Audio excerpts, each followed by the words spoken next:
Firestore is a free remote database solution for your mobile app. With a database for your app, you can do cool things like user account creation, saving user-generated content, and even having data sync across apps. This video is part 1 in a series to teach you how to use Firestore database with your iOS app. In this video, you'll learn how to set up your Firestore database instance. You'll also learn how to add the Firebase SDK to your Xcode project.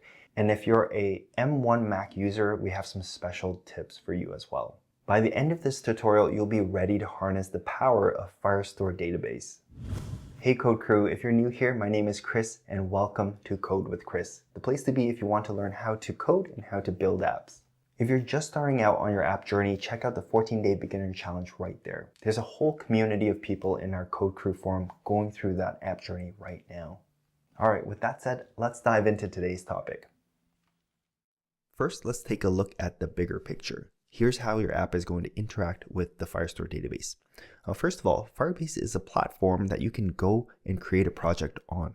When you do that, you'll get your own Firebase project, which also has a Firestore database. Your Firestore database is in the cloud so that your data is accessible from anywhere as long as you have the address to the database. Those details are stored in a configuration file called the GoogleService-Info.plist file. And yes, in case you didn't know, Firebase is owned by Google. Next, you have your Xcode project, which you're planning to use with your Firestore database. So in order for your Xcode project to know where to read data from and to write data to, it needs to know the address of your database, and that's where that configuration file comes in. You drag and drop that configuration file into your Xcode project, and now it has the details to connect to your Firestore database. All right, so now your Xcode project knows where your database is, but how do you actually write the Swift code to interact with it, such as reading data from it, writing data to it? Well, Firebase has made that easy for us by writing all the code already for us and giving us a bunch of classes that we can use. We just have to supply the data that we want to put into the database, or maybe the query if we're trying to retrieve data from it. Oh, and we also have to handle any potential errors as well. In part 2 of this series, you'll learn to do all of that. For now, we're interested in adding these Firebase classes to our Xcode project so we can use them to interact with our Firestore database. These classes are collectively known as the Firebase SDK. Now, there are a couple of ways to add the Firebase SDK to your Xcode project, but in this tutorial, we'll be using CocoaPods, which is a sort of manager that helps us add and manage third-party libraries with our Xcode project. This is by far the most popular choice. If you already have CocoaPods installed on your system, great. If not, we'll walk through how to set that up on your system as well. So that's at a high level how Firebase works. Firebase is known as a backend as a service, and that means that a lot of the infrastructure and nitty-gritty details of database management and setup are handled for you. Things like load balancing and database replication are all invisible to you, and all you need to care about is your data and your app. Now, the other nice thing about Firebase is that it's got a bunch of other services that you can use in addition to Firestore, things like analytics, messaging, authentication, and more. So if one of these features catches your eye and you are interested in learning more about it and you'd like me to create a tutorial for it, drop me a comment below. The last thing I want to mention is that we can use all of these things for free until we hit bigger numbers. All right, let's dive into how to set up Firestore database for our iOS app. Now we're going to start off by creating a brand new Xcode project. So here I've got Xcode open. Under iOS, I'm going to choose app, and I'm going to call this Firestore demo. Yeah, that's fine. Firestore demo. Interface is SwiftUI, lifecycle is SwiftUI app, language is Swift, and you can leave core data and include tests unchecked. So we're going to save this on my desktop right here. And what's important to note, which you're going to need in order to set up your Firebase project, is going to be this bundle identifier here. Next, we're going to go to firebase.google.com and set up our Firebase project.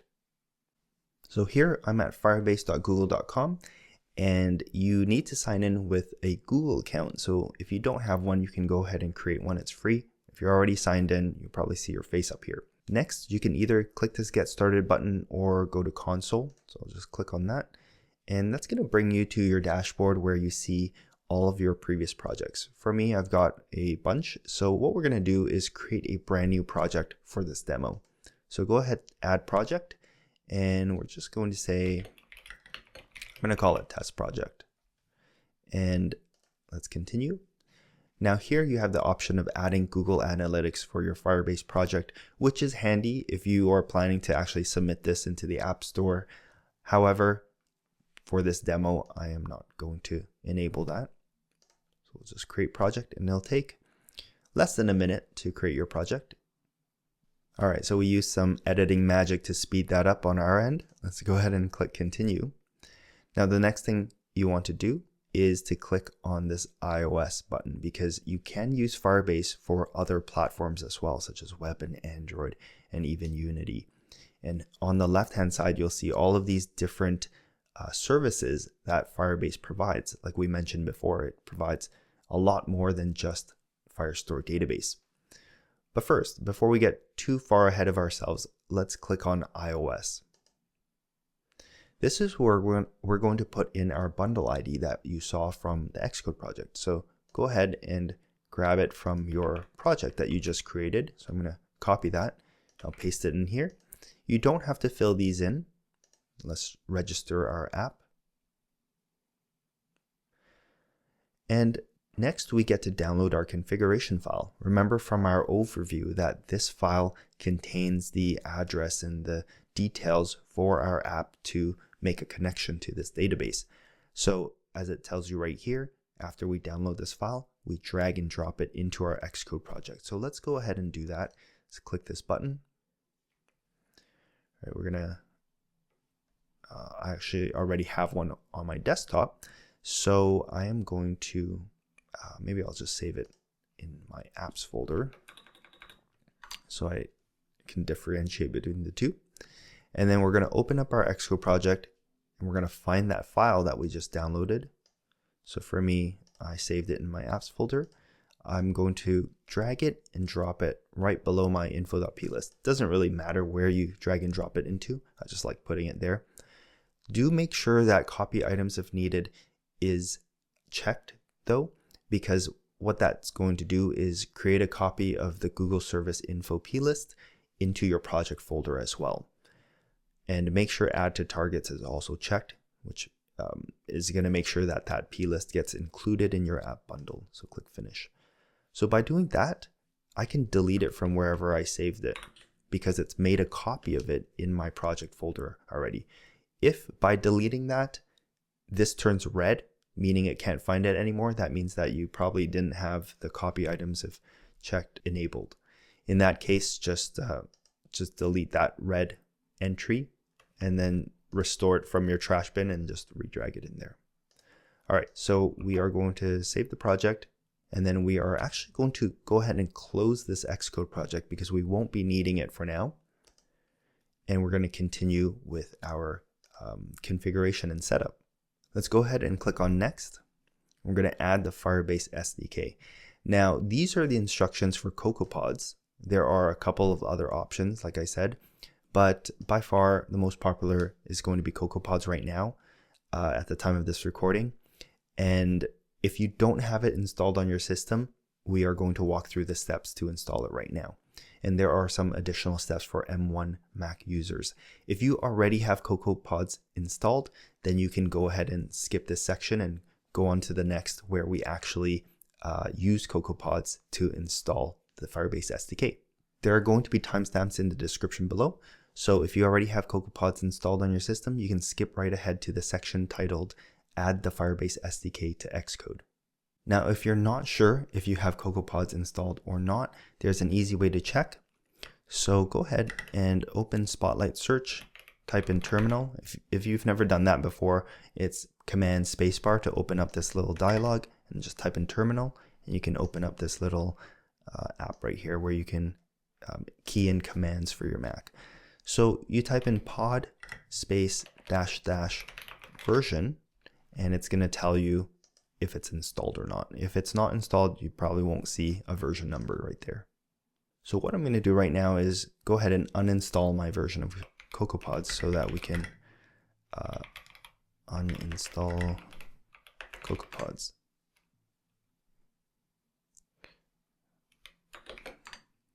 All right, so we can try pod dash version again, and it says command not found, so it's not installed. Okay, so for those of us who don't have it installed, let's go ahead and click on this CocoaPods link, which is, I'm going to open this in a new window. Or you could just visit cocoapods.org and you'll see how to install it. So it's very easy. It's just sudo gem install CocoaPods. And again, you run this in this terminal window. So again, to launch terminal, you can either find it, you can actually find it in your applications. If you go into utilities, you'll find terminal right there. Okay, so let's go ahead, sudo gem install CocoaPods like that.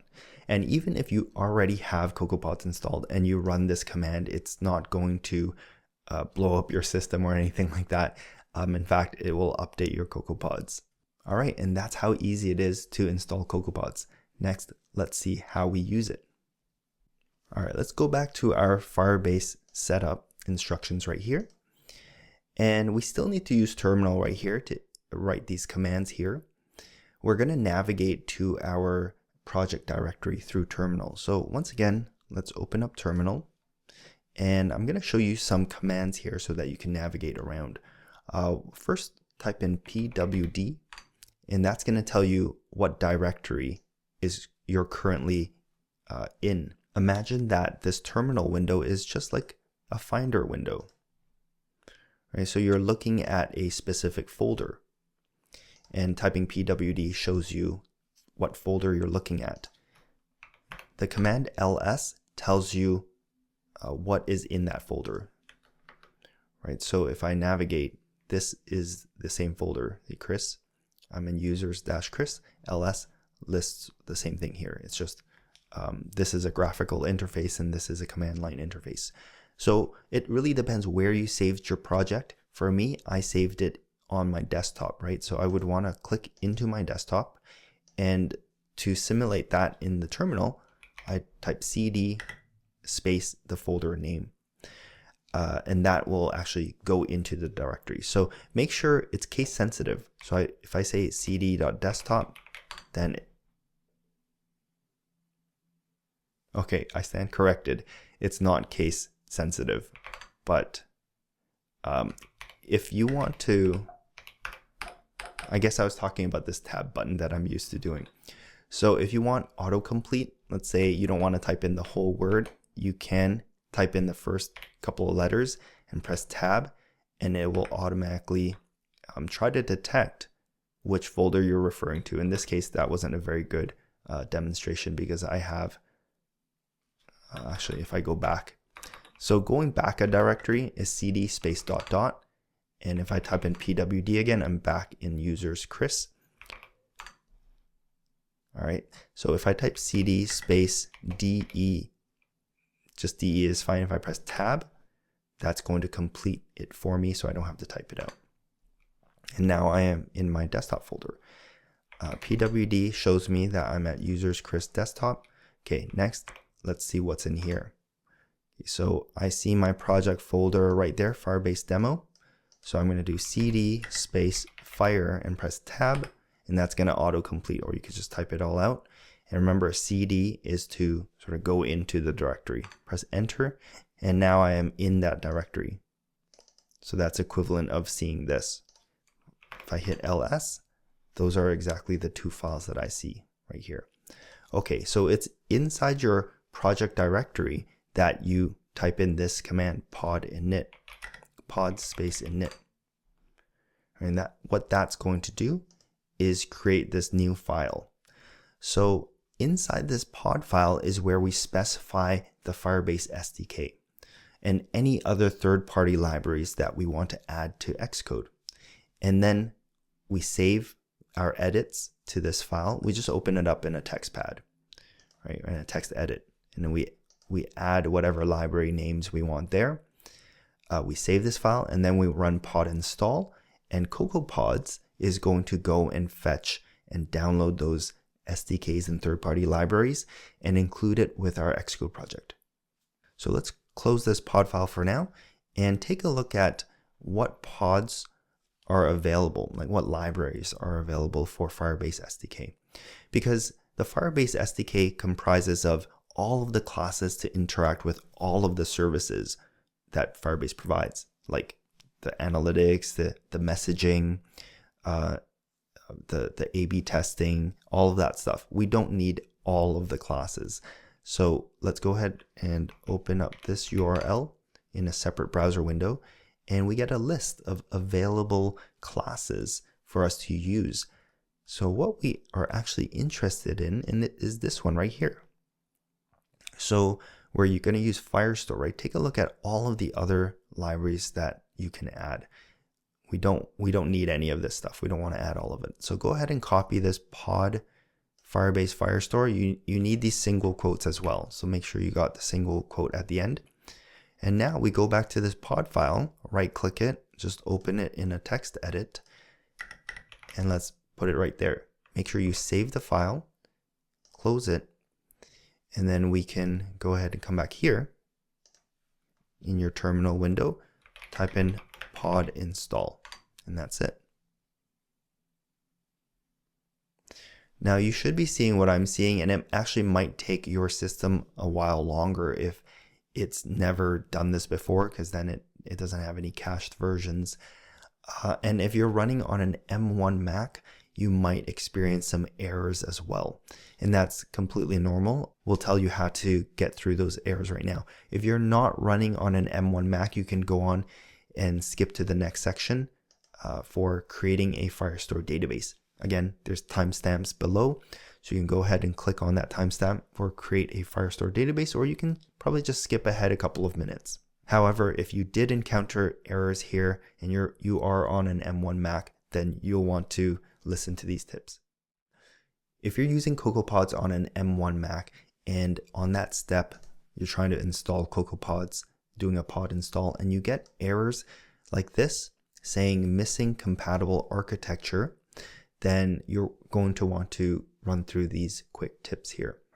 Now, first of all, Googling M1 Mac with CocoaPods gives you a lot of different Stack Overflow threads and GitHub issue threads where people are trying different things and having different solutions that work for them. But perhaps the simplest read that I've found is this blog article, which I'll link to in the description below. And so we're going to run through these simple steps, and this worked for me as well. So first of all, we're going to find a terminal in Finder. And I mentioned before that if you go into applications and you go into utilities, you're going to find terminal. So the next step, number 2, right click and get info. And it says open using Rosetta. And this is going to allow you to act like a bridge, allowing you to use older apps that are meant for Intel-based processors on Apple M1 Silicon.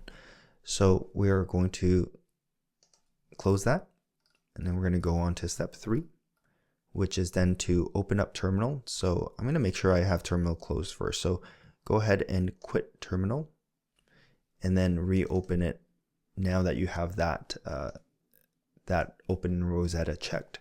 All right, so make sure you quit terminal and get out of it first. Okay, so here we're going to type sudo gem install ffi. All right, so that took about maybe 30 seconds, but we used movie magic and skipped it. After you get here, we're on step 4. Again, we're going to reinstall CocoaPods. All right, then after that, it says we can uncheck open using Rosetta. So I'm completely going to quit out of terminal again. So Command Q, quit out of that. Right click, get info, and then uncheck that, and then open this again. So then we should be able to, well, I didn't have the error before, so I don't know if this is a real good test. But if you were having the error before, hopefully following these steps, now typing in pod install, you're going to be able to complete it successfully. Okay, so now that we're all on the same page, whether you are using an M1 Mac or not, we have to finish off the installation or the setup process here. So we've ran pod install successfully. The next thing, this is a tiny line I feel like they should highlight this a lot more. But whenever you use CocoaPods, what happens if we just navigate quickly back to our directory? After you run pod install, it's downloaded all of those third-party libraries that you need in here. Now, I know we only specified the Firebase Firestore library. You might be wondering why you have all these other things here, and that's because this library depends on those things. So it also grabbed those libraries. Now, the reason why I asked you to quit Xcode earlier on is because now, from this point forward, we do not open this as our Xcode project. We open this workspace that was newly generated, because if you open up this one, and I'll show you what happens, you don't get the pods included, or you're not going to see those libraries which you are looking for. So if you open this one, XC workspace, you're going to see that this workspace actually contains two Xcode targets, you could say. So this one was your original app, and this one contains all of the libraries that you just downloaded. So you want to make sure that you're looking at and you have open the XC workspace file instead. And that's what it mentions down here. Okay, so let's go ahead and click next. And we have two lines of code that we need to add into our Xcode project to connect to our database and set up, just do those initial configuration steps so that we can get ready to use it. One is import Firebase, which means that you are going to be using the Firebase framework so you can actually access all of those classes in Firebase. The second one is just calling Firebase app configure. If you do not have this import Firebase statement, it's not going to recognize this class name right here. So let's go into our Xcode project and do this. If we go, and the place we do this is here in Firestore_demo app. So first thing you're going to do is import Firebase.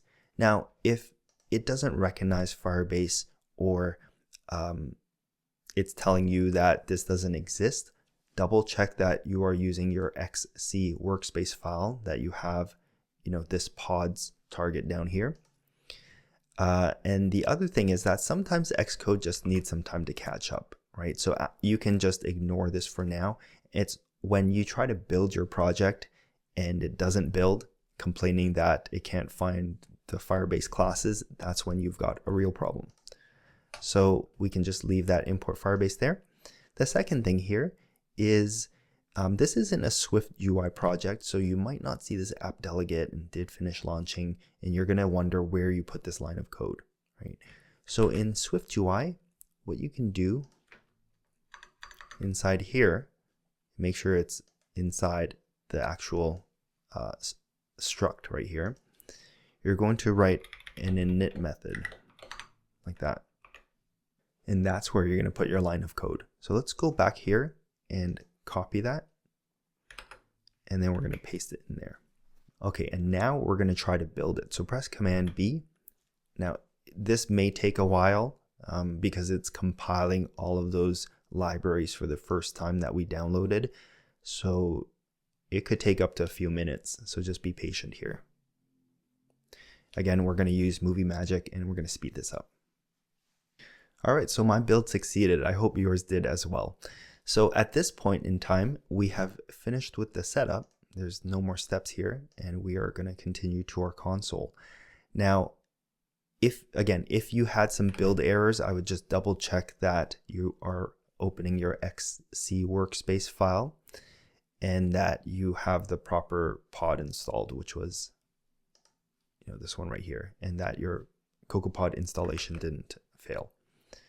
All right, so coming back to our project here, now we can set up our Firestore database. So on the left-hand side right here, go ahead and click that. Now we're going to click on the Create Database button, and we're going to start in test mode, which means that anybody's going to be allowed to read and write data to and from your database as long as they have the address to it. And before you launch, you'll definitely want to flip into production mode, which you're going to have to write some rules as to who is able to write data to your database, and you'll probably pair this with an account creation system and only have your authenticated users be able to write data. But however, in test mode, we're going to leave it at this so that it's open, so it's easier for us to demo and do our tests with. However, do note that this only lasts for 30 days, and at that time they're going to revoke this open access. So we're going to click next, and we're going to choose a region. So I would just choose the region that's closest to you. I'm just going to leave it there and hit enable. All right, so here is our brand new Firestore database that is empty. Now in part 2 of this series, I'll explain to you how the data is organized and how we write to it and how we read to it. But at this point, our setup is complete. All right, well, you've set up a Firestore database for your SwiftUI app. In part 2 of this series, we'll show you how to read and write data to your new database. That video is coming out on September 15th. If by the time you're watching this, it's past that date, well, keep watching and I'll link to it in the end screen of this video. I want to do a quick shout out to my CWC Plus program, because in there we have a SwiftUI databases course where we build full-fledged apps using Firestore database as well as core data. So definitely check that out if you're interested. Lastly, if you enjoyed this video and you want to see more, please don't hesitate to give this video a thumbs up and subscribe to the channel. As always, thank you so much for watching this video. I'll see you in the next one.